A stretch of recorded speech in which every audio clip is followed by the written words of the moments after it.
Greetings, fellow film fans. Thanks for tuning in. My name is Mercy, and this is the Funny Pajamas YouTube channel.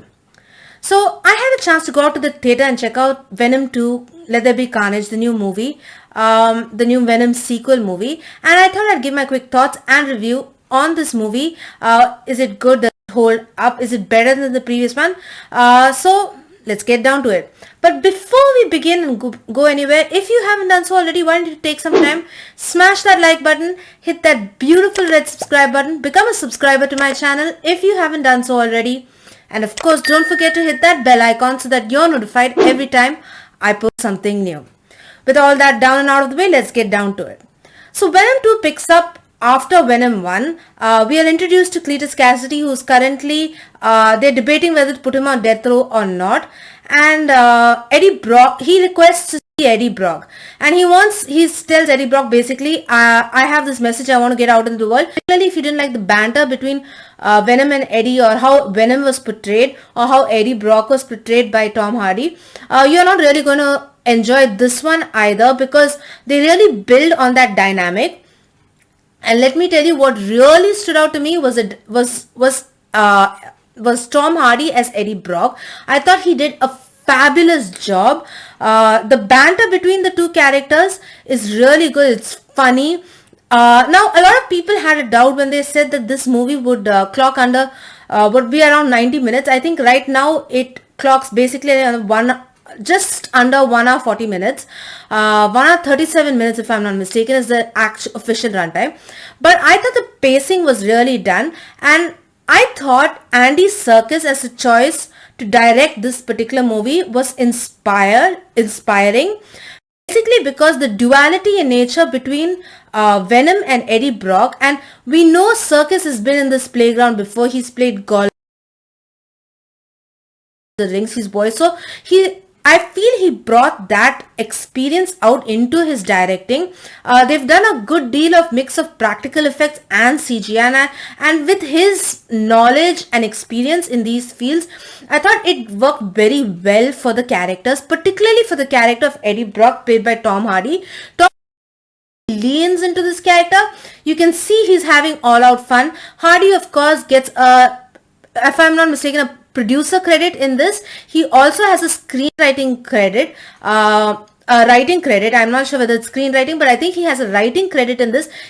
You can see he is having as much fun as this, almost on the same level as maybe Ryan Reynolds' as Deadpool, because this has been a passion project for Tom Hardy. He's been really working really hard to get things together, get it moving, get the script done, get the director. So you can see it clearly in Tom Hardy's work in this particular movie. Now, also coming down to Woody Harrelson as Cletus Cassidy, I thought he just hit that balance between being a bit too campy and at the same time having a bit of heart. He portrayed the character really well. I thought he brought out a good version of Cletus Cassidy and Carnage, and I thought he did a really good job in that. The supporting cast is also really good.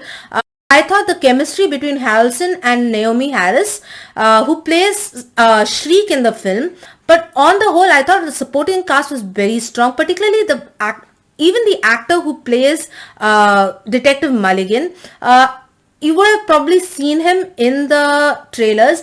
You'd think he'd not play a central role, but he plays a pretty central role. And I thought all the characters played off each other's really well. The dynamic was really good. CGI was pretty well done. This movie, at the core of this movie is relationships. The relationship between Eddie Brock and Venom. The relationship between Frances, that is Naomi Harris's character, and Woody Harrelson's character, Cletus Cassidy.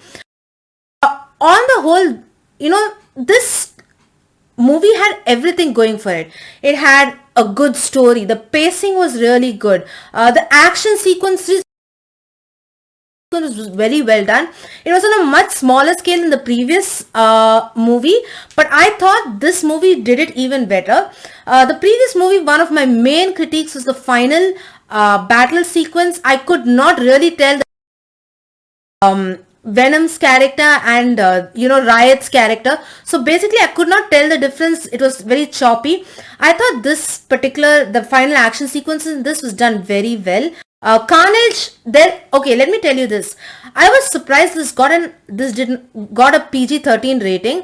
Of course, there's a lot of murder. Ways in which people die and stuff. The body count is pretty high, and the story got away with. I was almost pushing the boundaries of the PG-13. Straight off, when the first time I heard the first Venom movie would also be PG-13, I was like, how are you going to do a Venom movie that's PG-13? But they pulled that off well, and they pulled this one off well, just well. And I thought the movie on the whole was really good.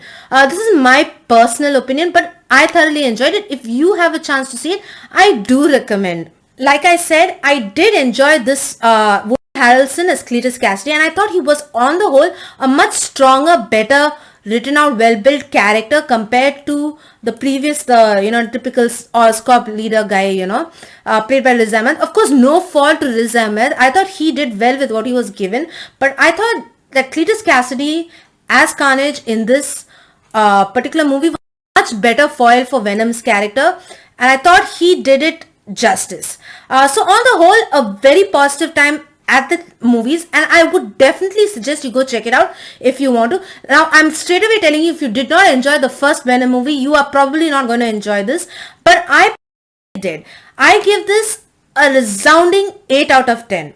I had fun with this. Let me know what you think. Do you think this is better than the previous Venom movie?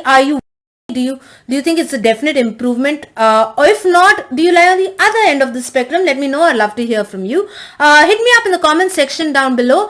I'd love to hear from your thoughts, your views. Have you seen Venom? Are you going to check it out in theaters, or are you going to wait for it to come on streaming or on TV or something like that? I'd love to hear from you. So if you always want to contact me, you can contact me on Twitter simply on Mercy_D, on Instagram SD. Check out my Funny Pajamas Facebook page simply at Funny Pajamas. You can check out my website simply on www.funny-pajamas.com. Need I say it? Pajamas. Why? And if you don't want to contact me on social media, you can contact me by email simply on mercy@funny-pajamas.com. And I'm not going to repeat it, but like I always do, I'm pajamas with a Y. So that's all I have for you right now. Quick spoiler-free review. I try to keep it as spoiler-free as possible. Oh, by the way, when you go for the movie, do sit and stay for the post-credit scene, because that post-credit scene, wow, it really blows your mind. So definitely stay for the post-credit scene. All you comic book fans out there, all you fans of Venom and everything, you're gonna really have a ride with that post-credit scene. So do stick around for that. That's all I have for you right now. So I'm going to end right here. This is Mercy signing out. Bye. Have a good one, everyone.